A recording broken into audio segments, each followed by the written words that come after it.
성경 민수기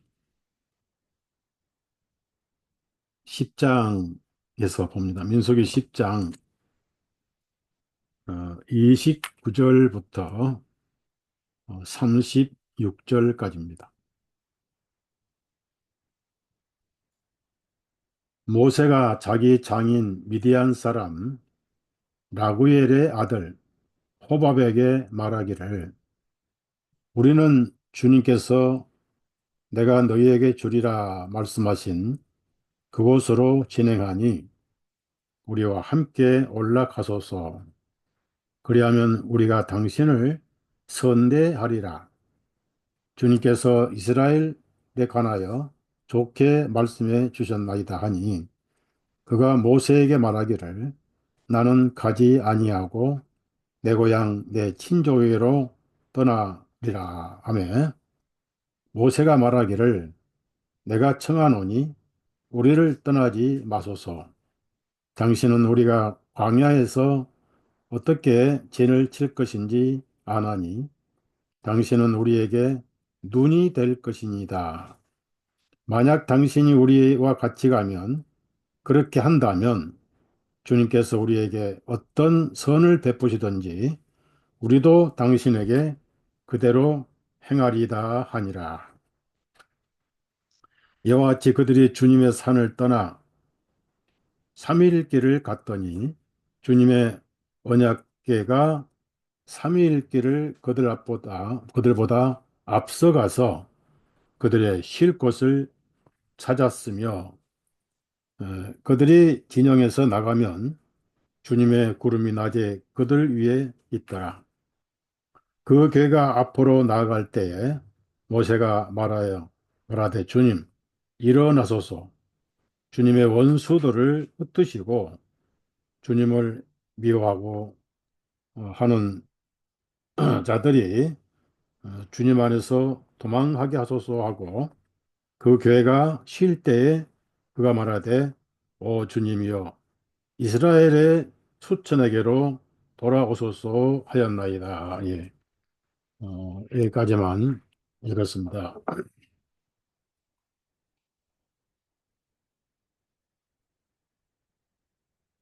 이 말씀은 출애굽 이후에 이스라엘 사람들이 광야 생활을 하면서 어, 겪었던 과정인데, 우리가 요즘에 차를 타고 다니면 내비게이션을 어, 달고 다니잖아요. 옛날에는 지도책을 들고 다녔는데 요즘에는 내비게이션이면 음성으로 안내를 다 해주고, 그 내비게이션은 인공위성과 함께 하기 때문에 참 편리한 세상이죠. 그런데 제가 이스라엘을 몇 번 가서 실제로 이집트에서 홍해 바다 건방으로 하고 시나이 사막을 리무진 버스를 통해서 횡단을 했습니다. 그리고 사해바다 최남쪽에 관광지가 있어요. 예, 거기 이제 이스라엘 국경에 입국을 하고 수속을 하고, 이제 사해바다를 거쳐서 예루살렘에다가 이제 숙소를 정해서 이렇게 갈릴리까지 이렇게 이스라엘을 몇 번 연계 답사를 했어요. 그리고 실제로 시나이 사막은 벌겋고 검은 돌만 있는 사막입니다. 관광객을 위해서 도로를 좀 개척해 놨고, 그것도 비포장 도로입니다. 그리고 가다가 이제 어쩌다가 우물이 있고 또 오아시스 나무가 있잖아요. 야자나무가 있으면은 이제 거기다가 오아시스다 해가지고 성경에 있는 그런 엘림의 이름을 붙여가지고 돈을 봅니다. 사실 성경과는 전혀 관계없고요. 그 신의 산도 신의 산이 아닌데 이집트에서 돈을 벌기 위해서 뭐 아무 때고 그냥 저거 신의 산이다 하고 이제 간판 붙여가지고 밑에다가 숙소 만들고 또 이런 관광 상품 팔고 다 돈이죠. 근데 거기는 이제 낮에 보면은 산이 너무 높아서 엄두를 내지 못합니다. 다 포기해 버려요. 그러니까 숙소에서 잠을 자다가 밤 2시쯤 깨가지고 한밤에 올라가요. 저는 따라 올라가다 도무지 못하겠다 해서 낙타를 타고 올라갑니다. 산 정상에 가면 아직 이제 동이 트기 전이고 거기서 뭐 커피도 사 마시고 이렇게 하다가 이제 해가 뜨면은 뭐 일출해서 뭐 이집트 다 태양신 섬기잖아요. 그래서 뭐 시나이산이 아니면서도 시나이산도 이렇게 됐겠지 하고 이제 속아주면서 관광을 마치고 어, 이스라엘 땅으로 이제 들어갑니다. 근데 가다 보면 뭘 느꼈냐면은 그 당시에 어떻게 아이들, 여자들, 노인들까지 약 60만 명, 심하게는 한 200만 명이라고 그러죠. 그 군중들이 걸어서 사막을 헤맸겠는가. 그것도 하루도 아니고 38년이라는 세월을 그 사막을 건너서 마지막에 요단강 근처까지 왔었지요. 그 과정에 많은 시련과 전쟁이 있었고, 심지어 백성들이 염탐꾼을 보냅시다 해서 어, 여호수아 갈렙은 믿음의 눈으로 보았고 다른 열 정탐꾼들은 부정적인 눈으로 보아가지고 그 즉사했고 그 죄값으로 20세 이상은 광야에서 다 죽었고 아론은 금송아지를 만들어서 섬기게 한 죄로 어, 옷을 벗기고 광야에 죽었을 뿐 아니라 미리암도 모세와 아론의 대적에서 광야에 죽었고 모세는 물을 내라 말씀만 하라고 했는데 2번 반석을 쳐서 가나안 땅을 밟아보지 못하고 요단강 저 건너편 느보산에서 약속의 땅을 멀리만 바라보고 죽었고 시신도 하나님께서 감추으셔가지고 찾지 못한 그다가 예수님 오신 후에야 변화산에서 가나안 땅을 처음으로 밟아본 사람이 모세잖아요. 그럼 무엇을 의미합니까? 2년 만에 갈 수가 있지만은 하도 이스라엘 사람들은 하나님이 앞에 계셔도 믿지 않는 종족들이었습니다. 오직하면 이 백성은 목이 곧은 백성이로다. 하나님께서 끊임없이 반항하고 끊임없이 이집트로 돌아가려고 그러고 끊임없이 불평하고 그렇게 해서 목이 마르다고 해서 생수를 터서 60만 백성 가축들이 다 마실 수 있게 해주셨고 2번씩이나 배고프다 하니까 하늘에서 새벽에 만나를 부어주셨습니다. 엄청나게 내려서 어떤 사람은 많이 거두고 어떤 사람은 적게 거뒀어요. 그래서 서로 그걸 다시 음, 흩어서 다시 그릇에 호멜에 담아 보니까 신기하게도 많이 거둔 자도 남지 아니하고 적게 거둔 자도 모자라지 않았더라. 한 호멜이면 장정이 하루 3끼 배부르게 먹고 남을 정도입니다. 풍족하게 주셨어요. 이것은 전부 복음의 모형이고 그림자였습니다. 예수님은 모세가 광야에서 만나를 준 것이 아니라 내야말로 살아있는 빵이다. 내 살은 참된 양식이요 내 피는 참된 음료로다. 예수님의 보혈, 예수님의 희생이 우리의 영혼의 양식이고 생명이다라고 가르쳐 주셨습니다. 그래서 만나는 이름이 아닙니다. 물어보는 질문입니다. 만나? 이것이 무엇이냐? 예. 예수님은 신비에 쌓인 분입니다. 우리 피조물이 어떻게 감히 창조주를 헤아릴 수가 있습니까? 너무 오묘하고 너무 신비하고 그 사랑은 측량을 할 수가 없는 분이죠. 세상에 사람이 다른 사람을 위해서 자기 생명을 내어주어도 보통 사랑이 아니잖아요. 그래서 의인이라고 등록시켜서 평생 기리잖아요. 예수님은 하나님이신데 이 험한 땅에 사람으로 오셔서 가장 가난한 집에 그리고 끊임없이 일을 하시고 배고프시고 목마르시고 그래서 가난한 사람들의 아픔을 아시고 서러운 심정도 아시는 분이 바로 하나님이신 예수님입니다. 그렇게 겪어보시고 결국은 어, 대속물로 주셔가지고 얼마나 좋은 소식입니까? 행함도 없이 모든 죄를 다 담당하시고 기억지도 아니하시고 거저 주시는 은혜, 영원한 생명을 선물로 주신 은혜. 그런 것을 이제 광야에서 계속해서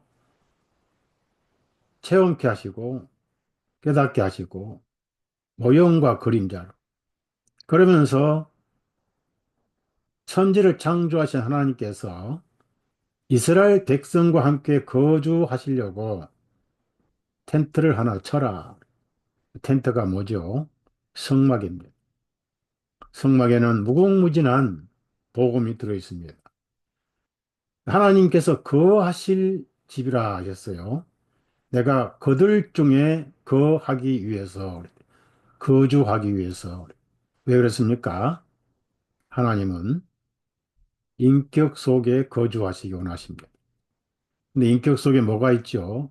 죄가 있잖아요. 죄는 스스로 하나님 계신 곳에 함께 할 수가 없잖아요. 예수님을 모르고 죽은 사람들은 천국을 데려놔도 도망가기에 급급합니다. 제가 있을 곳은 아니네요. 제가 어울릴 곳은 지옥이네요. 그렇습니다. 그래서 죄를 제거해 주신 거예요. 뭘로? 대속으로. 수천 수만의 짐승들이 죽었습니다. 생명엔 피를 뿌려야 됩니다. 생명은 피에 있다고 하셨어요. 피를 보시고 공의가 이루어졌다고. 그렇게 해서 수많은 일천 번제, 번제, 화목제, 속죄제, 속건제, 아침 저녁 제사, 월삭 제사, 절기 제사, 또 솔로몬이 드렸던 2만 마리 희생물의 소, 12만 마리 양, 모든 것이 예수님의 그림자였다. 그러다 어느 날 예수님 하나님께서 오셔가지고 염소와 송아지 피로 아니하고 자신의 피로 영원한 속죄를 이루사. 그 세상 사람들은 그 소식을 듣고 믿기만 하면 되는 거예요. 맡기는 것이 믿는 것이 맡기는 것입니다. 그냥 맡겨버리는 거예요. 그러니까 얼마나 쉽게 영생을 주셨냐 그 말. 선물이라고 하는 것은 조건이 있으면 안 되고 까다로우면 안 됩니다. 거저 주시는 구원 아니냐고요. 너무 쉬우니까 사람들이 이거 너무 쉬워서 하나님 우리가 믿을 수 없다. 그러니까 좀 어렵게 만들자. 뭔가 좀 노력도 하고 땀도 흘리고 애도 써서 어느 정도 영생 얻을 때 미안한 마음이 없지 하고 기독교를 종교화 시켰어요. 특히 한국에는 엄청난 종교, 기독교로 변해버렸습니다. 종교 기독교, 기독교 종교. 지구상에 한국 빼놓고 어떤 나라에도 새벽기도 하는 나라가 없어요. 새벽기도 얻어왔느냐? 새벽 재단 쌓는다고 그럽니다.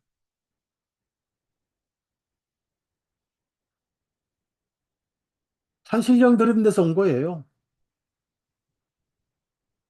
그 지구는 둥그니까 한국이 새벽이면 뭐 다른 나라는 오후고. 그럼 하나님께서 새벽 재단 받으시려고 지구를 하루에도 몇 번씩 돌아다녀야 되십니까? 그런 게 다 인간이 만든 종교예요. 주일 성수가 어디냐고요. 이스라엘 사람들 1년에 3번만 모여요. 절기 때 모일 절기도 있고 모이지 않는 절기도 있어요. 초막절은 전 백성이 밖에다가 나뭇가지로 초막을 치고 또 일주일간, 8일간 살았고. 그래서 설하기도 하고 소리 지르고 그래가지고 무당끼하고 기독교가 혼합이 돼버린 거예요. 그러면서 예배당 짓기 운동이 일어난 겁니다. 예배당 짓는데 얼마나 많은 고통과 돈이 따라갑니까? 그 예배당에 하나님 계신가요? 옛날에는 선교사들이 와가지고 예배당이라고 했어요. 예배당. 그때는 이제 한문이 통하니까 경배, 예배, 어, 당, 집, 당자였어요. 예배당. 지금은 예배당이 대리석으로 짓는 거대한 신전이 돼버렸어요. 그래서 가면은 아테네 신전이 있고 제우스 신전이 있습니다. 그 당시에는 그런 시설이 없다 보니까 돌로 다 지었는데 지금은 거기다가 네온 사인 달고 뭐 복음 유리 넣고 하나님이 오셨다가 다시 나갈 정도로 호화롭게 지어놨어요. 내가 태어난 곳은 베들레헴 가축 집이었는데 내가 너무 눈부셔서 이곳에 못 있겠다 하고 떠나실 분이 왜 그렇게 한 군데 그렇게 수천 명, 수만 명이 모여야 되냐고요. 초대교회는 그런 게 없었어요. 집집에 돌아가며 떡을 떼고 그때 200년경에 안디옥에서 성경이 완성돼 가지고 가정에서 모였어요. 가정에서. 교파 자체가 없었습니다. 한국 사람들은 왜 이렇게 파당을 좋아하는지 파당 싸움하다가 지금 오늘날 여당, 야당까지 와가지고 통지박산이 되고 그래서 교파가 돼가지고 어중이 또중이 이제 가정주부까지 다 앞치마 벗어버리고 목사한다고 유튜브에 떠들고 다니는 세상이 돼버렸어. 많은 영혼들이 혼란 속에 무엇을 믿어야 할지 기독교 종교가 됐단 말입니다. 그러면은 이스라엘 사람들을 하나님께서 사막을 거쳐서 가나안 땅으로 안내를 하셨습니다. 실제 제가 이스라엘 땅 가봤지만 젖은커녕 꿀은커녕 사막 땅이에요. 여리고성은 사해바다 위에 있고 요단 강물이 하류가 있어서 비옥의 땅입니다. 그리고 여리고 땅에는 열대 과일이 아주 많아요. 그러다 보니까 죄가 많은 곳이었어요. 소돔 고모라의 근접한 도시 아니냐고요. 그 여호수아가 여리고 성을 무너뜨린 이후에 어, 담을 쌓으면 큰아들을 잃고 기초를 쌓으면 막내를 잃는다. 각골로 기초를 쌓으면 큰아들을 잃고 담을 쌓으면 막내를 그대로 됐어요. 그 예언대로 돼버렸어요. 그 완전히 무너져 버렸죠. 그리고 거기서 가장 보잘것없는 여인에 의해서 그의 부모, 가족, 친지, 친구들이 다 구원을 받았어요. 그 이름은 라합이잖아요. 근데 그녀의 직업이 뭐죠? 마지막에 목구멍에 포도치락에서 귀생 라합이라고 그러잖아요. 그 가나안 땅 가보면은 실제로 본토족이 많이 살고 있었는데 여호수아가 전쟁하고 해가지고 하나 무너뜨려 가면서 살아가는데 마지막에는 속임수를 쓴 종족들하고는 타협을 해버렸죠. 그래서 완전 멸종을 하지 못했습니다. 속아가지고. 그러면서 끝없이 그 지역에 있는 블레셋 족속들, 아말렉 족속들하고 전쟁하면서 하루도 편할 날이 없었어요. 물론 여호수아 시대 다 정복을 했지만은 타협을 해가지고. 그런데 그 땅을 적과 꿀이 거르는 땅이다. 이렇게. 젖이라는 것은 이제 우리나라 말로 젖이지 우유를 말합니다. 우유. 그리고 꿀은 알다시피 뭐 달다는 달고 영양가가 있다는 그런 표현인데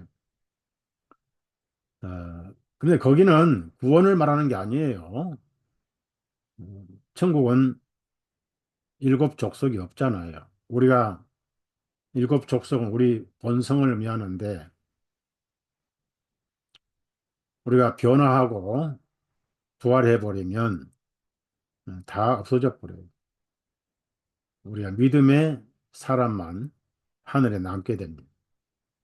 기억까지도 없어져 버려요.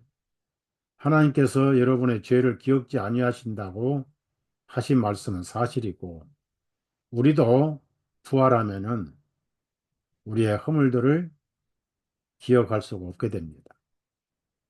그러니까 가나안은 천국을 말하는 게 아닙니다. 뭘 의미하냐면은 계속 나를 부인해 가는 삶입니다. 나를 부인한다 그 얘기는 뭐죠? 불신을 부인해 가고 믿음의 사람이 되어 가는 거예요. 신앙의 성장과 성화는 뭐냐면 믿음으로 사는 것입니다.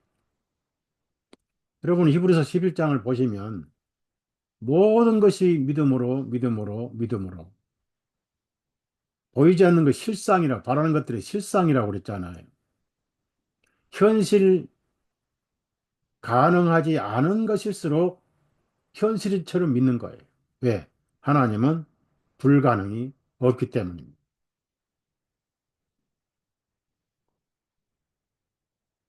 하나님은 허공에 말씀을 하신 적은 없습니다. 하나님께서는 책임지지 않으신 말씀은 공허한 언약은 성경에 없습니다. 여러분이 말씀대로 될지어다 하고 믿으면 그 자기 것이 되고 믿지 않으면 남의 것이 돼버려요. 그래서 이 믿음이 굉장히 중요합니다. 생각을 믿으면 안 돼요. 현실을 믿어도 안 되고요. 말씀을 믿는 거예요. 그러면 이제 좀 본론으로 들어가서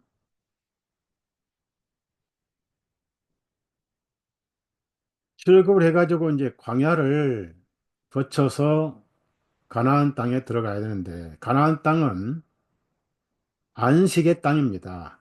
그러니까 마음을 놓고 살 수 있는 땅이라고.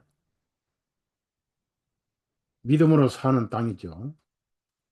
근데 그렇게까지 되려면은 광야에서 장애물이 하나하나 치워져야 돼요. 장애물은 뭐죠? 불신입니다. 이스라엘 사람들이 얼마나 많이 이집트로 돌아가려고 했어요. 구름 기둥 아래에 있으면서도 하나님이 계신가 아니 계신가. 완전히 그림자고 모형입니다. 일단 그들은 구원을 받았어요. 히브리서 9장 22절에 피 흘림이 없으면 죄사함이 없다 하는 6월절, 이것은 여호와의 6월절이니라. 또한 우리의 6월절이라. 그 6월절이 누굽니까? 예수님이잖아요. 이 성경 번역하신 분들이 6월절이라고 한문으로 했어요. 한문. 월남 월북 그 월자고 지나갔다. 유휴이 지나갔다. 그런 단어가 있잖아요. 그래서 넘어갔다. 넘을 유, 넘을 지나갈 월, 뭐 이렇게 해서 절기. 근데 요즘에 한글로 이제 번역한다면은 뭐 넘어갔다. 통과해 버렸다. 이렇게 번역이 되겠죠. 통과한 뭐 절기. 뭐가 통과했어요? 심판이 통과해 버렸어요. 영어로는 패스 오버라고 그래요. 패스 오버. 페스티벌. 축구할 때 패스 그러잖아요. 근데 멀리 넘겨준 것은 오버라고 그러네요. 패스 오버. 뭐가 넘어갔느냐? 하나님께서 뭘 보시고 도대체 넘어가셨느냐? 죽음의 심판이 지나가 버렸어요. 뭘 보시고? 어린 양의 피를 보시고. 그건 그림자였어요. 그때는 이집트에 있는 이스라엘 민족들의 죄만 통과해 버렸어요. 피가 없는 사람들, 이스라엘 민족이라도 피가 뿌려져 있지 않는 집은 장자가 다 죽었어요. 이 장자가 죽는 것은 가족 전체가 죽는 것의 그림자예요. 근데 이스라엘 사람들은 말씀을 믿었어요. 논리적으로 이해가 안 가죠. 왜 뭐 염소나 양 새끼 죽여서 피 뿌린다고 해서 왜 그게 어, 이 장자가 안 죽는 날 보장이 어디 있느냐 이겁니다. 왜냐하면 그런 예가 없었거든요. 아브라함 때는 이삭 대신 순양이 숯불에 걸려서 그걸 예물로 드렸어요. 이삭을 바치지 않고 이삭 대신 순양을 하나님께서 예비하셨어요. 그래서 예비하실 것이다.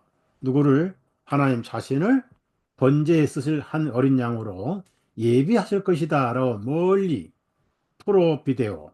비데오는 본다는 것이요. 프로비데오. 미리란 뜻입니다. 프로랑 프로비데오. 그러니까 하나님께서 예수님을 오셔서 세상 중앙 땅 골고다 갈보리에서 자신을 예물로 드릴 것을 거기서 보여주신 거예요. 아들은 뭐가 뭔지 모르고 그냥 그렇군요 라고 그냥 나중에 보니까 자기를 잡아다가 칼로 찌르려고 하니까 죽을 뻔 났잖아요. 근데 하나님께서 인간 예물을 안 받으시잖아요. 그런데 그것이 어린 양의 피를 보시고 넘어갈 이것이 여호와의 유월절이니라. 그런 훈련을 받지 않은 이스라엘 사람들이지만은 어린아이처럼 믿었어요. 다 믿어서 집집마다 최우선적으로 앞비벌 10일 날 양을 다 준비했어요. 1년 된 그것도 수컷. 수컷은 생명이잖아요.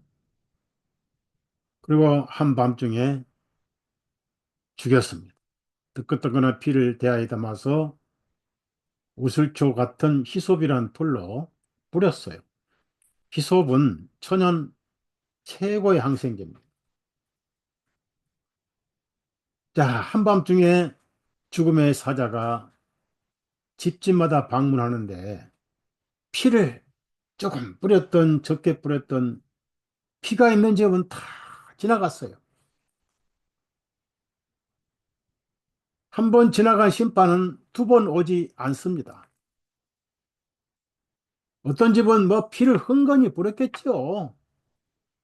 바닥바닥 그냥 대야에 피를 다 붙여가지고 뿌리고 나서 또 막 문지기도 했겠죠. 그 어떤 집은 뭐 몇 방울 푹 떨어졌겠죠. 그래도 피는 피고 새 발의 피도 피는 피잖아요. 나 환자는 새 한 마리 목을 bit들어 피 뿌리면 그걸로 구원받는 거예요. 믿음의 양이 많든 적든 간에 여러분 마음속에 예수님이 계시면 심판은 끝난 거예요. 예수님 하면은 예수님의 피, 내가 피를 흘리면 많은 사람들의 죄가 사해지느니라. 이것은 내 피로 세운 새 언약이니라. 헌 언약이 아니고 구 언약이 아니고 그건 짐승의 피로 뿌린 것이고 짐승의 피는 수천만 마리 뿌려봐도 양심상 온전케 양심에 걸리지 않게 할 수는 없었다. 히브리서 9장 9절이잖아. 그 9장 14절에는 이제 그 어린 양의 피가 하나님을 섬기지 못할 이유가 없어지지 않느냐. 그렇게 해서 한 번 통과한 심판은 죄에 대한 심판은 없어요. 여러분 오해하지 마세요. 이집트에서 대신 죽은 어린 양의 피는 예수님을 의미하고 피를 보시고 심판이 통과된 그 집안은 믿음으로 구원받아 생명책에 이름이 기록된 거예요. 그래서 그림자적으로 출애굽을 한 거예요.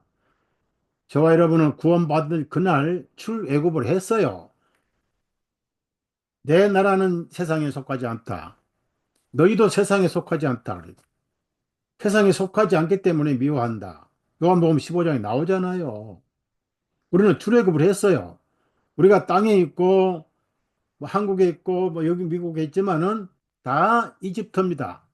애굽이라 그 말이에요. 태양신 섬기는 곳이고. 그런데 예수님 피를 믿는 순간 출애굽 해버렸어요. 그러면 다른 사람들 안 했느냐? 다 했는데 복음을 몰라서 모를 뿐인 거예요. 자, 그러면 이제 어떻습니까? 우리가 가야 할 땅이 있잖아요.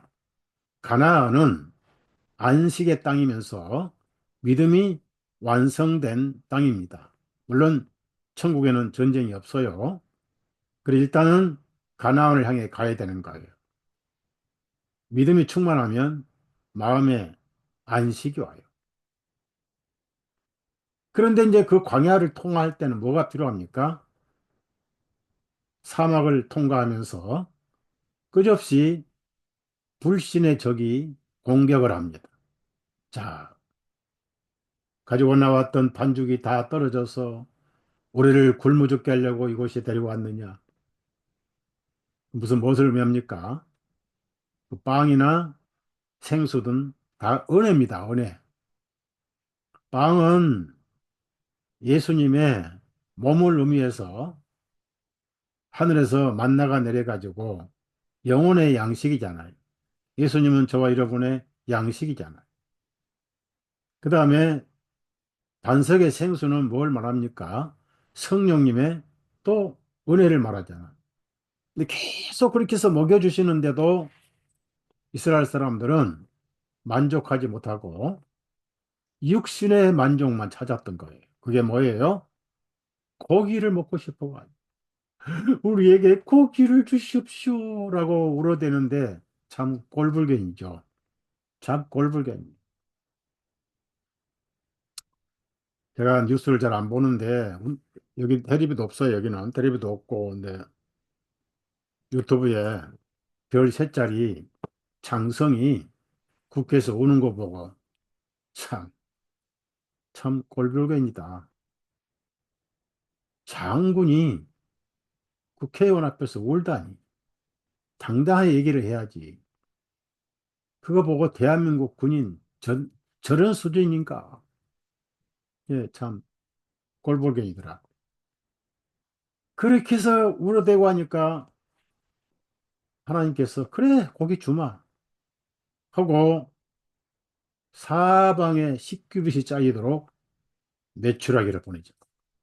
모세가 이 많은 사람들이 고기 달라고 저렇게 아우성 치는데 여기가 치킨이 있습니까? 여기가 양이 있습니까? 뭐 우리 양 하나님께 예배드릴 것밖에 없고 뭐 여기 이 사막 땅에 어디서 저 많은 고기를 하나님께서 염려하지 말라. 여호와의 손이 짧아졌느냐? 바람을 불어가지고 메추라기를 떨어지게 쌓이시는데 와, 열굽이 차도록 우리 몸 가슴까지 차도록 이스라엘 사람들이 이제 난리가 나가지고 그 털떡고에서 이제 뭐 하다가 구워도 하고 뭐 삶아도 하고 하다가 씹고 있는 도중에 다 죽어버렸어요. 메추라기는 출애굽한 사람들의 양식이 아니었어요. 육신을 즐겁게 하는 것은 그리스도인의 양식이 아니라 그 말이에요. 침례가 뭐죠? 침례는 육신이 죽었다. 육신이 죽었다는 첫 출발입니다. 이제 성경을 좀 찾도록 합시다. 골로새서 3장을 찾아보세요. 골로새서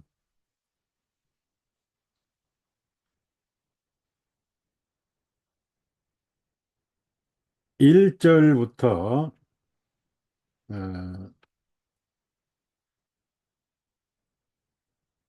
6절까지 읽습니다. 골로새 3장 1절이 6절까지. 너희가 그때 그리스도와 함께 일으키심을 받았거든 위에 있는 것들을 구하라. 거기에는 그리스도께서 하나님 오른편에 앉아 계시느니라. 그리스도를 구하라. 너희는 위에 있는 것들이 너희의 애착을 두고 애착이 뭡니까? 아주 아끼고 사랑하는 것. 땅에 있는 것들이 두지 말라. 이는 너희가 죽었고 왜? 죽었으니까. 실제는 안 죽었지만 제발 좀 죽은 것처럼 살아라. 침례받았지 않느냐. 또 너희 생명이 하나님 안에서 그리스도와 함께 감추어져 있기 때문이라. 예, 여러분 생명이 예수님 안에 감추어져 있어요. 이제 어느 날 부활 때 나타납니다. 걱정할 거 없어요. 가만히 계셔도 돼요. 잘 믿으려고 할 필요도 없어요. 이미 예수님 안에 있으니까. 그냥 믿으면 되는 거예요.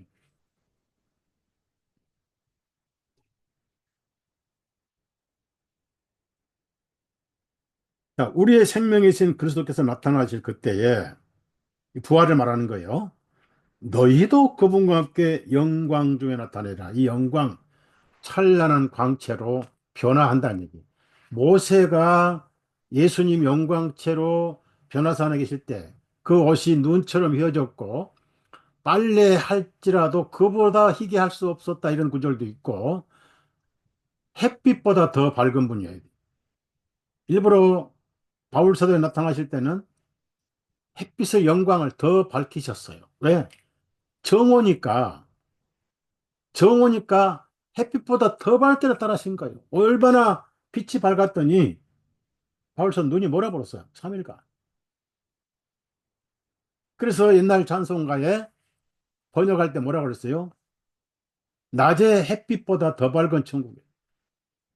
날빛보다 더 밝은 천국. 실제로 환한 지금 그 영광체로 우리가 변하지 않았을 뿐이지 실제로 지금 하나님은 그렇게 여러분을 보셔요. 예수 믿는 사람들의 영광체 가치가 얼마나 귀합니까? 이 보세요. 너희도 그분과 함께 영광 중에 나타나리라. 그러므로 땅에 있는 너희 지체를 죽이라. 보시오. 3절에 너희가 죽었고는 또 지체를 죽이라. 죽었고는 침례로 예수님과 함께 죽었는데 실제는 안 죽었잖아요. 그러니까 이놈 육신을 계속 죽이는 거예요. 그러면 내가 나를 죽이면 자살이 되지만은 누가 나를 죽여주면 되잖아요. 누가? 말씀이 죽여지잖아요. 성령님이 죽여지잖아요. 그렇죠? 곧 음행과 더러운 것과 무절제한 애착과 악한 색욕과 탐심이니 탐심은 우상 숭배니라. 이는 이런 것들로 인하여 하나님의 진노가 불순종의 자녀들 위에 임하기 때문이라. 불순종의 자녀들 구원 안 받은 사람들이고요. 여러분은 순종의 자녀니까 진노는 해당이 안 됩니다. 진노는 예수님 안에 다 이루어졌어요. 그 다음에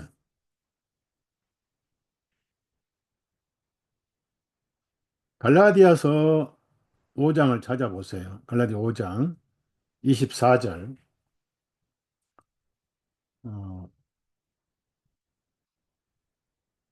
24절부터 26절까지 읽읍시다. 그리스도께 속한 사람들은 여러분 그리스도께 속하죠. 육신을 그 애착들과 정욕들과 함께 나무에 달아 못 박아 버렸느니라. 신분상은 못 박았습니다. 예수님 안에 다 못 박아 버렸어요. 실제는 아직 못 박아 가고 있죠. 그래서 만일 우리가 성령님 안에 산다면 그래서 성령님 안에 산다면 얘기가 나온 거예요. 또한 우리가 성령님을 따라 행할지니 서로 노엽게 하거나 서로 시기함으로 헛된 영광을 구하지 말라.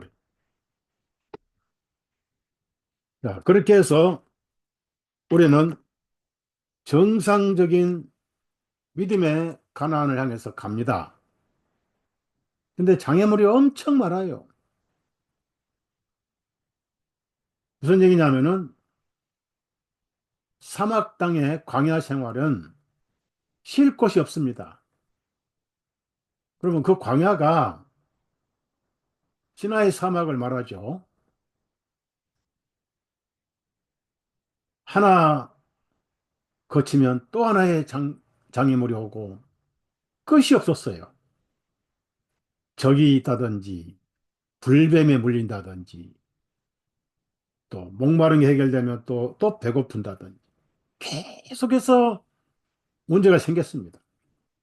급기야는 가나안 땅이 있는지 없는지 우리 가보자. 결국은 하나님 말씀 못 믿겠다. 천국이 있는지 없는지 못 믿겠다. 지옥이 있는지 없는지 못 믿겠다. 그럼 성경을 안 믿는 거예요. 성경 하나를 안 믿으면 예수님도 안 믿는 거예요. 결국 자기 구원도 안 믿는 거예요. 실타래는 하나만 풀리면 다 풀리고 하나가 막히면 다 막히고 목걸이는 하나만 떨어지면 다 떨어져 버려요. 오직하면 하나님이 여기 계시냐 안 계시냐 그래요. 그래서 성막을 통해서 함께 거주하셨어요. 예수님이 성령님으로 오셔서 우리 육신을 성막 삼으시고 함께 거주하시는 그림자입니다. 그러면서 낮에는 어떻게 했어요? 사막 땅에 제가 그때 버스 타고 갔지만은 자결하게 더워요. 돌이 10개 막 열나가지고 사방에서 뭐 10개가 올라옵니다. 그러니까 불 한 폭이 없는 거죠. 밤에는 또 이슬이 내려서 얼마나 추운지 몰라요. 밤에 차가운 냉기를 식혀주는 불기둥이 있었어요. 그 당시 헤드라이트가 있습니까? 후레쉬가 있습니까? 촛불이 있습니까? 하나님의 불길이 밤을 또 촤 따뜻하게 품어주시면서 밤길을 인도해 주셨어요. 오늘 여러분의 개인적으로 인도해 주신 분은 성령님과 말씀입니다. 그걸 한 분으로 요약하면 여러분의 목자이신 예수님이에요. 양은 목자만 봐도 마음을 놓아요. 목자가 있나 없나? 아이가 엄마만 옆에 있으면 마음 푹 놓고 잠을 자요. 아이의 보금자리는 엄마 품 아닙니까? 군대는 장군이 옆에 있나 없나 그것만 봐도 당당하게 싸울 수 있는 힘이 생겨요. 예수님은 우리의 구원의 대장이라고 그래요. 책임지고 천국까지 인도해 주셔요. 그러니까 예수님을 믿는다 그 말은 예수님을 믿은 만큼 마음을 놓는 거예요. 자꾸 믿으려고 애를 쓰는 것은 그만큼 안 믿는다는 반증이란 얘기죠. 마음을 놓으십시오. 그냥 예수님께 맡겨버렸어요. 책임지고 하늘까지 인도해 주시니까. 책임지고 여러분을 부활해 주시고. 어떤 상황이 와서 구렁텅이에 떨어질 수 있어요. 그것은 예수님이 더 가까이 하시기 위한 방법 중에 하나입니다. 저도 겪어보면서 인생을 살지만은 뭐가 잘 되고 배부를 때는 예수님 안 찾아요. 뭐내 잘나서 그런 것처럼 교만하고. 이번에도 다른 데 다쳤으면 또 괜찮아요. 뭐 저는 많이 다쳤거든요. 어릴 때 아버지가 메고 다니다가 꼬랑창에 떨어져 가지고 머리 한 정수리 구멍이 뚫렸어요. 비가 오면 거기 물이 고여요. 조금씩. 어릴 때 또 동네 입구에 개를 건드리니까 개가 또 허벅지를 물어버렸어요. 그 다음에 또 5살 때 작두 가지고 형님하고 장난하다가 내 손가락을 잘라버렸어요. 그런 시련을 많이 겪었는데 이번에는 시신경이 절단됐으면 어떨까? 장님 되잖아요. 그러면서 백기태 목사님을 생각을 많이 하더라고요. 근데 제 기도가 얼마나 절실해졌겠어요. 솔직히 진실하게 나 좀 도와주십시오. 저를 미워서 이런 일이 생긴 건 아닐 건데 제가 성경을 출판도 하고 글을 많이 써야 되는데 눈이 상하면 어떻게 됩니까? 제발 살아계시오니 저 좀 도와주십시오. 미워도 다시 한번 순종 안 해서 미워도 다시 한번 저를 보호해 주십시오. 라고 간절히 기도했는데 자 보세요. 그리고 병원 가니까 그 병원이 몇십 년 됐거든요. 안과 닥터 전문 닥터가 세 분이 계세요. 의사가 하는 말이 이마에 다친 거하고는 상관이 없는 것 같습니다. 할 때 벌써 내 마음에 나태가 시작되고 애절함이 없어져 버리더라. 사람은 절박한 상황이 자주 겪어야 됩니다. 그래야 절박하게 예수님께 맡겨요. 그래서 바울 사도가 제가 전도자인데 건강을 주셔도 할까 말까 하는데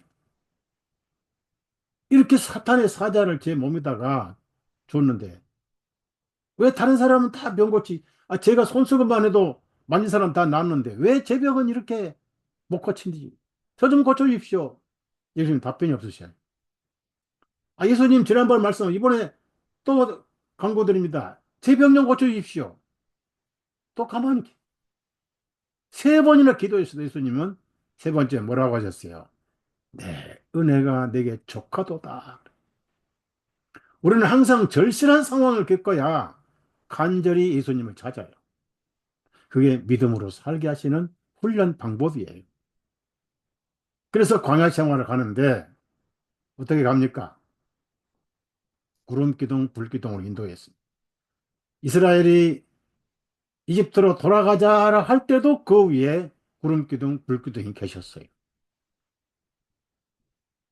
그런데 모세가 믿음이 아주 약해질 때입니다. 여러분, 믿음이 날마다 충만하면 뭐 얼마나 좋겠어요. 천국이 따로 없지요. 믿음은 항상 소멸됩니다. 파선 직전까지 가요. 제 아들이 걸어서 지방으로 갈 때 또 갈릴리 호수를 타고 배를 타고 갈 때 심한 폭풍이 불었습니다. 끊임없이 그 배에 물이 차서 퍼내기 정신이 없을 때 하다 하다 안 돼서 예수님을 깨웠습니다. 예수님은 피조물이기 때문에 그 피조물들이 아무리 까불어봐야 창조주를 건드리지 말고 하시고 까불나 까불어라. 니들도 한계가 있지. 다 내 손아귀 있지 않느냐 하시고 푹 주무셨어요. 얼마나 인간적인 하나님이십니까? 그 폭 쉬는 걸 못 보고 물 좀 폈는데 예수님 가만 계시면 어떻게 물 좀 구해 주십시오. 죽게 됐나이다 하고 깨웠어요. 참. 그래 예수님이 일어나서 일단 바람부터 잠재우자. 파도야, 조용하거라. 잠잠하거라. 바람아, 불지 말거라. 조용하거라. 이야, 소설 같은 얘기 아니에요? 갑자기 그 음산한 폭풍과 파도가 촥 빼져버렸어요. 은빛바다로 변해버렸어요. 제 아들이 전부 자기 몸을 만지고 살을 찌고 뺨을 때려보고 꿈인가 생신가 하고 그래요. 결국 한 말이 도대체 이분이 네 시기에 바람과 파도까지도 순종하는 그 배가 파손될 것 같은 상황이 늘 저와 여러분에게 부딪힙니다. 왜? 세상이 그런 곳이에요. 광야가 그런 곳입니다. 그래서 모세가 믿음이 약해져 가지고 믿음으로 나왔다가 의심으로 신앙이 제자리 걸음 할 때가 생겼어요. 그래서 하나님의 인도하심을 믿지 않고 장인의 조카 호밥에게 우리 눈이 좀 되어달라 그랬어요. 어디는 가고 어디는 가지 말아야 되고 눈이 되어달라는 거예요. 눈이.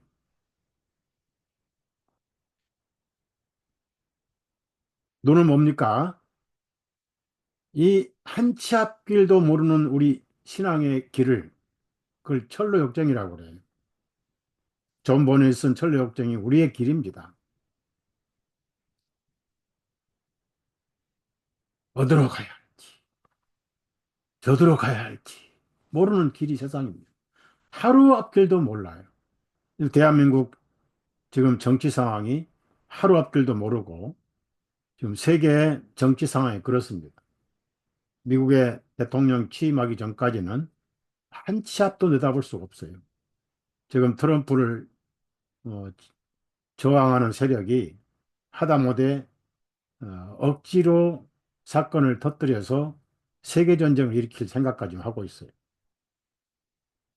중국은 함정 60척을 동원해 가지고 대만 포위 훈련을 다 끝냈어요. 대한민국이 또 가장 위태로운 나라 중에 하나입니다. 지금 세계가 공산화되고 있는 과정이라고 신냉전이 시작되고 있어요. 절실한 그런 상황이죠.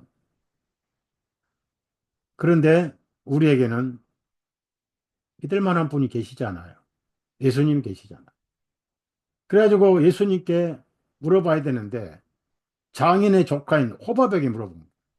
그리고 제가 성경 시간 때문에 다 찾지 않겠지만은 그 성경마다 어, 출애굽기 2장에는 루엘이라고 장인 이름이 루엘, 루우엘. 또 킹제임스 성경은 라구엘, 여기 민수기는 라구엘이라고 나와요. 29절에. 그리고 또 민수기 12장에는 어디죠? 그 출애굽기 어, 4장인가 어딘가에는 어, 이드로라고 예, 3장 이드로. 그러니까 이드로는 같은 장인의 이름인데 이드로는 그 뜻이 출애굽기 2장입니다. 풍성하다는 뜻이고요. 별명이에요. 그러니까 루엘이 맞아요. 루엘은 하나님의 친구다 하는 그런 뜻이에요. 근데 그 조카 호밥이 있는데 또 사사기에는 그 호밥을 또 장인이라고 이렇게 합니다. 그러니까 그 여동생의 그러니까 그 미리암의 여동생이거든요. 여동생인가 하여튼 조카라고 나오죠. 그러니까 그 호밥에게 모세가 어, 우리 눈이 좀 대달라 그래. 믿음이 그렇게 약해진 거예요, 이제. 하나님께서 이집트에서 그렇게 인도를 하셨음에도 불구하고 광야를 가는데 사람을 인도자로 삼으려고 했다. 그럼 여기서 호밥은 우리에게 누구 역할입니까? 내가 이 광야 생활을 지혜롭게 살아가려고 하는 내 생각을 호밥이라고 그래요. 여러분, 그 생각을 다 버리세요. 우리 생각은 실패한 잔꾀에 불과해요. 이사야 보면은 내 생각과 네 생각은 다르며 그랬습니다. 항상 나는 좋은 것을 예비하느니라. 항상 좋은 것을 예비하느니라. 목적도 적과 꿀이 흐르는 땅 아닙니까? 믿음으로 마음 놓고 사는 것이 적과 꿀이 흐르는 땅이에요. 그래도 본성은 남아 있어요. 그것이 로마서 7장 얘기입니다. 그래도 승리를 했어요. 왜? 하나님께서 되도록 싸우신다고 아말렉 전쟁 제가 말씀드렸잖아요. 아, 전쟁이 끝나버리고 한 번 하나님께 다 한 말씀으로 쳐버리면 되는데 그러면 전쟁이 왜 이렇게 오래 갑니까? 왜 대대로 싸우십니까? 아말렉이 쉽게 안 죽으니까. 그놈이 언제 죽습니까? 무슨 강 건너야 돼요? 한강? 한강 소설 노벨상? 그거 저질스러운 추잡한 소설이에요. 원지 어떤 형제님이 그 한강에 써 있는 추잡한 저설적인 아주 세속적인 글을 보내왔더라. 보니까 더럽더구만. 그걸 영화로 만들었어. 더러운 걸. 그런 한강이 아니고 저 파리 세느강도 가봤고 독일 나일강도 가봤어요. 이집트 나일강도 가보고 라인강도 가보고 라일강이 아니라 나인강. 독일은 나인강이고 이집트는 나일강입니다. 유프라스 강은 안 가봤어요. 우리나라 한강은 많이 가봤고 요단강을 건너야 돼요. 뭘 의미합니까? 육신을 땅에 반납해야 돼. 그러면은 전쟁은 끝나는 겁니다. 예수님이 천사를 보내셔서 수고했다. 그럼 뭐가 사막입니까?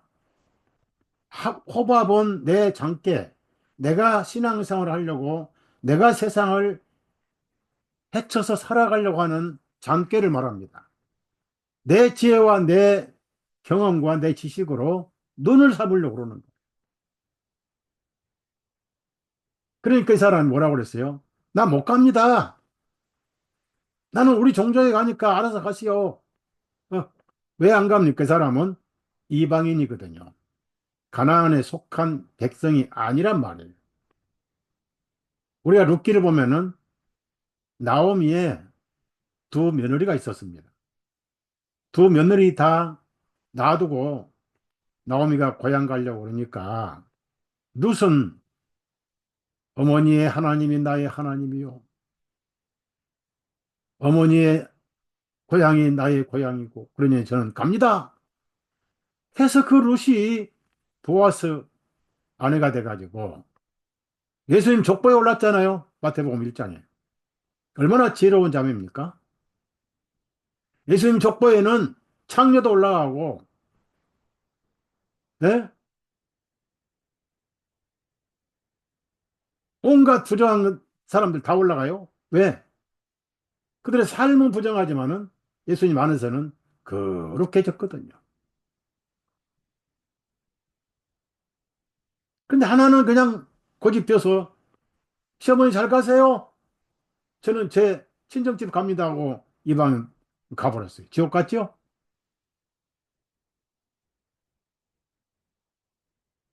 결국은 누구를 의지했어요? 하나님께서 걱정 마라 모세야. 내가 아브라함과 이삭과 야곱에게 한 언약이 있다. 나는 언약을 실천한다. 나는 언약의 하나님이니라. 야곱에게 언약하셨어요. 아브라함에게 언약하셨어요. 그래서 아브라함이 말씀을 믿고 어디로 갈 바를 알지 못하고도 말씀 따라 가나안으로 온 거예요. 그래서 히브리 민족이란 말이 나온 겁니다. 히브리란 뜻은 이브리란 강을 건넌 민족이라는 거예요. 무슨 강? 사망의 강을 건넌 민족. 그래서 믿음의 조상이잖아요. 우리도 강 건넜어요. 우리도 죽음의 강을 걷는 영적인 히브리 민족이에요. 심판의 강을 건넜잖아요, 우리도. 히브리서 11장 한번 찾아봅시다.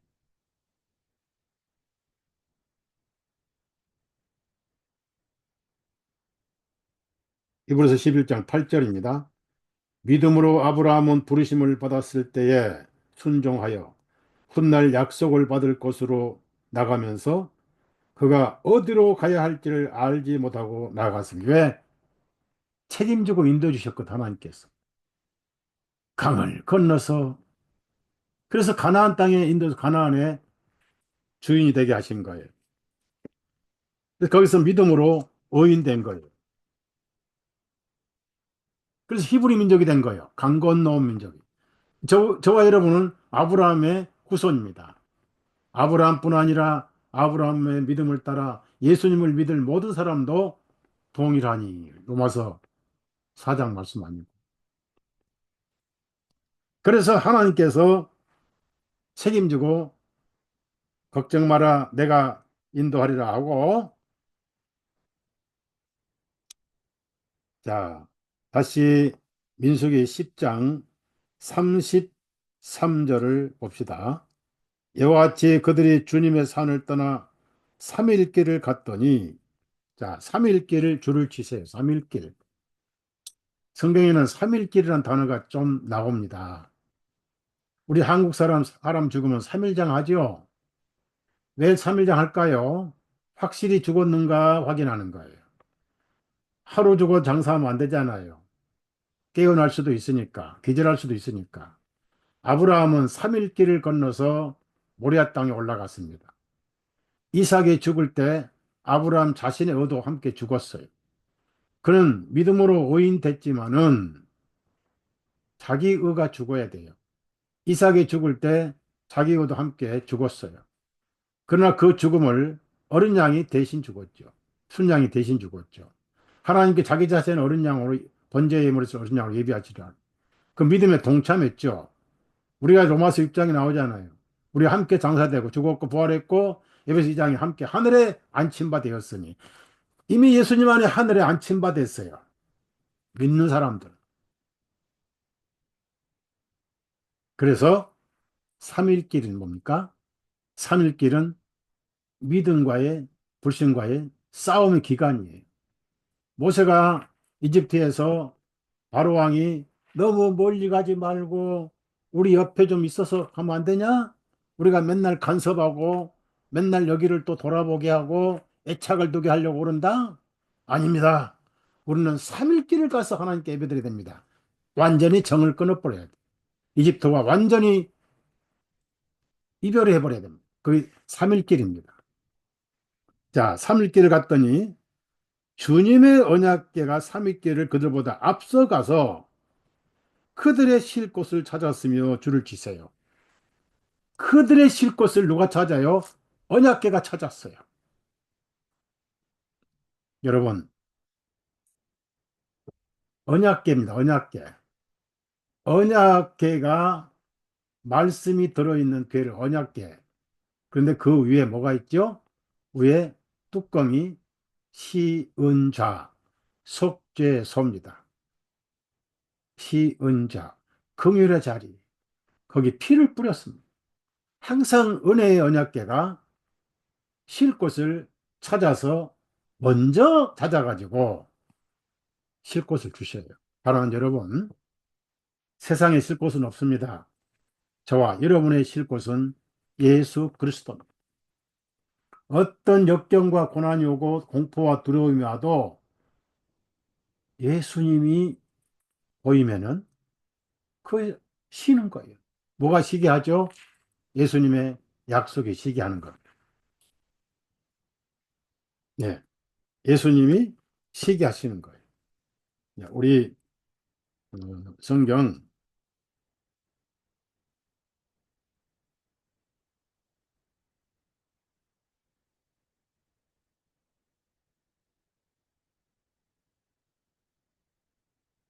잠언서 20장 찾아봅시다. 예수님만 보이면은 바로 거기가 쉼터입니다. 쉼터.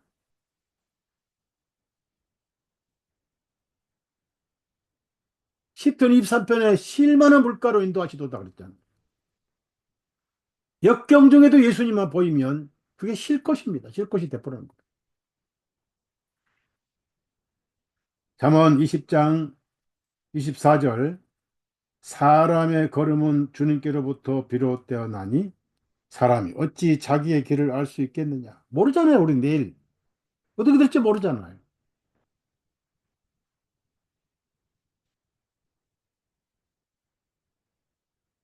그 다음에 잠언 16장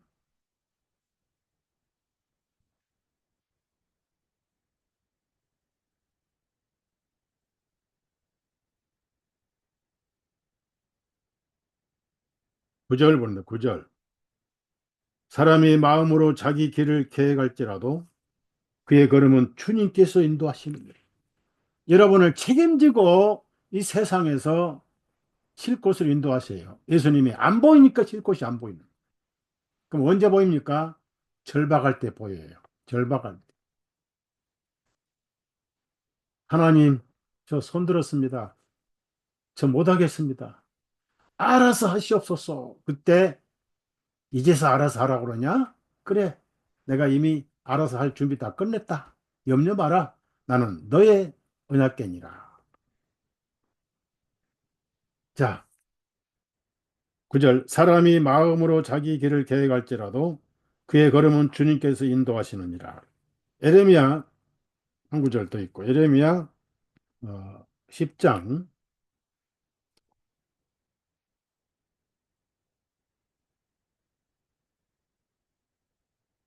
23절입니다. 23절 오 주님 사람의 길이 그 사람 자신에 있지 아니함을 내가 아나이다. 그의 걸음을 인도하심이 걷는 사람 안에 있지 아니하이다. 누구에게 있어요? 예수님께 있어요. 그래서 이스라엘 사람의 40년 광야 생활은 법궤가 인도했고 증거로 낮에는 구름 기둥으로 덮으셔서 더위를 가려주고 사막에 뜨거운 무더위를 제거해 주셨어요. 태양열을 막으셨어요. 밤에는 뜨뜻한 밝은 불기둥이 인도하셨습니다. 지금 여러분 속에 계신 성령님, 오늘 여러분이 듣고 있는 말씀이 법궤고 예수님이고 예수님 안에 계시면 세상이 뒤집어도 우리에게는 그곳이 쉴 곳이 돼. 때로는 이것이 늦게 온다 할 수도 있습니다. 예수님이 배 주무실 때는 직접 일어나셔가지고 잠잠하라, 조용하라 명령하셨지만은 겟세마네에서 기도하시고 오실 때는 너무 급하니까 제 아들이 아무리 이제 가지를 못해 역풍이 불면서 배에 물은 차고 이제 갈릴리 호수에 전부 12제자가 수장될 상황이 돼 있단 말이에요. 예수님이 첨벙 바다 위로 그 풍랑을 뚫고 걸어오시는 거예요. 제 아들이 유령이야 유령. 유령이 왔다. 유령이 있는 건 알거든. 영혼이 있는 줄 알거든. 예수님이 먼저 멀리서 내니 안심하라. 그리고 걸어오시더니 tum벙tum벙 걸어오시더니 배에 앉으시니까 바람이 촥 뛰면서 목적지에 닻을 내렸던 겁니다. 우리의 그림자예요. 베드로가 그 철없이 또 저 가만히 있으면 될 텐데 항상 베드로는 초를 쳐. 당신이 예수님이시거든 나도 좀 바다 위로 걸어오라 하소서 그러니까 와봐라 하더니 또 아 믿음으로 첨벙첨벙 가면 될 건데 바람이 와 부니까 그걸 쳐다보다 또 푹 빠져가지고 아이고 살려주옵소서 구원해주옵소서 그렇게 믿음이 적은 자야. 계엄령이든 안 계엄령이든 탄핵이든 말든 우리 그런 데 신경 쓸 거 없어요. 다만 공산사상 공산주의자가 우리 기독교를 박해할 날이 가까이 왔어요. 예수에 갔다 합니다. 교회 파괴법, 교회 폐쇄법 발의했잖아요. 65명의 국회의원, 그것도 전부 야당입니다. 교회를 폐쇄하다니 벼락을 맞을 법입니다. 하나님의 교회를 파괴하는 멸하는 자, 하나님 심판해 버립니다. 지옥의 문이 이기지 못하는 교회를 감히 폐쇄해? 포괄적 차별금지법 난리 납니다. 동성애 아이들 학교에서 배워가지고 엄마 나 여자가 되고 싶어. 엄마 나 남자가 되고 싶어요. 트랜스젠더 병원들이 떼돈 버는 시대가 와요. 무서운 세상입니다. 그래도 기도는 해야 되지만은 여러분은 놀라지 마세요. 일단 우리는 출애굽을 했습니다. 세상은 우리 고향이 아니. 우리의 집은 천국이고 예수님 계신 그 나라입니다. 거기 사도 바울도 있고 요한도 있고 베드로도 있고 수많은 순교자들이 있고 우리나라 앞서갔던 그리스도인들이 거기 많이 있고 러시아에 순교한 그리스도인들, 안디옥에 순교한 그리스도인들, 로마 카톨릭에 화형당한 틴데일도 있고 거기에 스데반도 있고 우리를 환영할 그리스도인들이 너무 전국에는 많습니다. 세상은 갈수록 거센 역풍이 불어옵니다. 세상은 그리스도인들을 환영할 수 없는 곳이 환영해 줄 세상이 전혀 아닙니다. 어떻게 하든지 박해하고 죽이고 어려운 세상입니다. 왜 나만 이런 고난이 있는가라고 토지만 마십시오. 고난이 있는 만큼 연단이 되고 내 은혜가 내게 족하도다는 말씀이 이루어지는 것. 그래서 어, 내 잔머리로 세상을 지혜롭게 살아갈 생각을 하지 마시고 예수님을 나의 내비게이션 삼으십시오. 네, 믿음으로 사는 삶의 내비게이션을 삼으십시오. 그들을 위해서 쉴 곳을 찾으셨다. 그래서 누가? 법궤가. 그 법궤는 뭐죠? 예수님이죠. 우리는 예수님을 말씀으로 모시고 있고 성령님으로 모시고 있습니다. 찬송 434장 한 장 부르고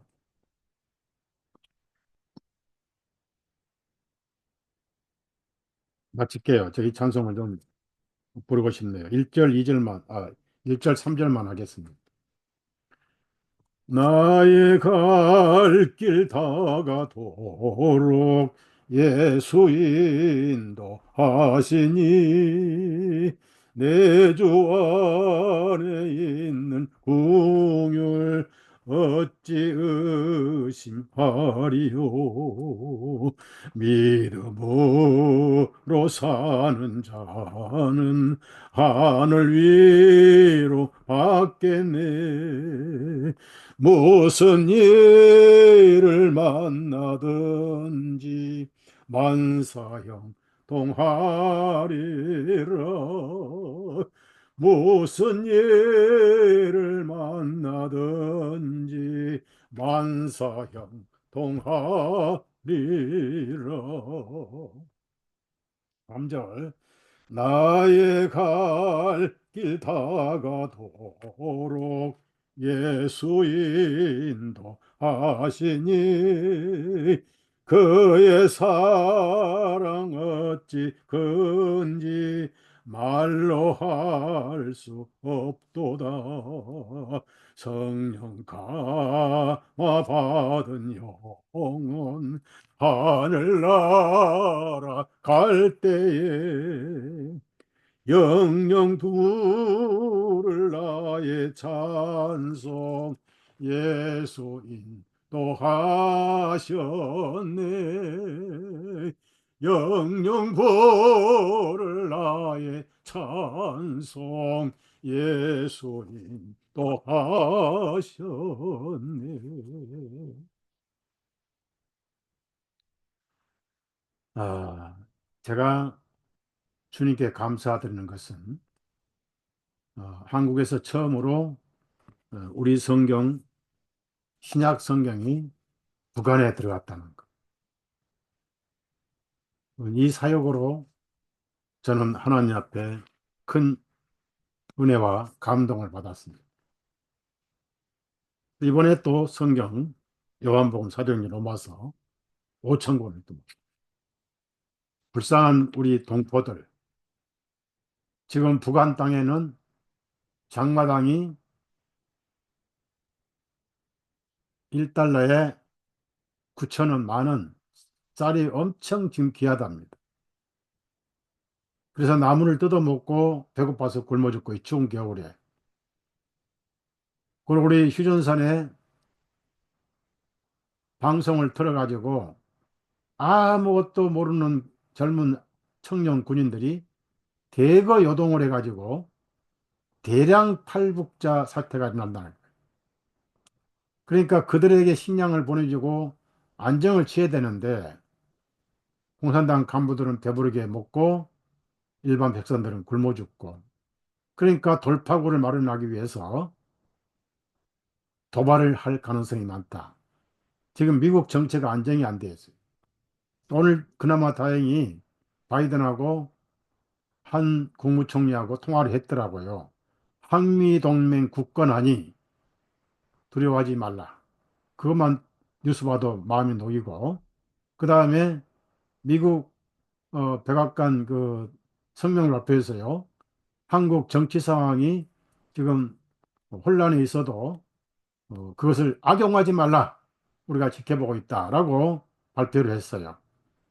그러니까 미국이 기독교 국가니까 2만 8,400명의 미군이 대한민국을 지키고 있습니다. 두려워하지 마시고 우리 예수님이 계시잖아요. 여러분 심령에 예수님이 쉴 곳입니다. 좋은 보금자리, 걱정, 근심 다 놓으십시오. 다만 그분의 목성, 그러니까 양떼들, 내 음성을 알므로 내가 가면 따라오느니라 하셨어요. 여호와는 나의 목자시니 내가 부족함이 없으리.